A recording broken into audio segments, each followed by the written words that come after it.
Here's a look at today's top stories. The environmental group Extinction Rebellion opposed the $20 billion tech frontier mining project this morning during a protest.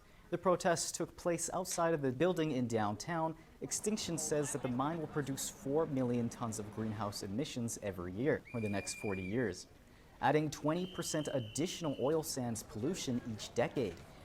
Good afternoon, I'm Raynaldo Suarez from my home, and here's what we're following on today's news file. Professional sports leagues around the world are suspending or even canceling their season due to the coronavirus outbreak. The TSX Composite Index took its largest dip since 1940, and the surge of coronavirus cases has prompted a response from the City of Calgary's Emergency Management Agency.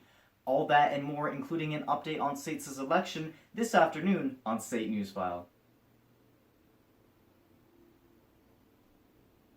Well, McKenna, depending on the surface, droplets containing the virus can actually live up to 5 days. Perhaps when you've been walking or biking around your neighborhood, you've seen one of these little boxes full of books. The concept is simple. You leave a book or two that you don't need and borrow a book that someone else may have left. Since it's hard to know who's used these books and where they've been, it's probably best to use gloves if you are going to use these public books. As a general rule of thumb, it's important to remember to wash your hands after touching anything in public.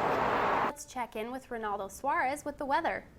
Thanks, guys. Earlier it was mainly sunny with a few small clouds here and there, and now it's completely overcast. But we're sitting at a current temperature of 6 degrees, which isn't bad overall. We're on par with what the temperature was like last year. I'm just happy that it's nowhere near as cold as back in 1971 when it was a bone-chilling minus 42 degrees. The recorded all-time high was 14 degrees, which is much more reasonable.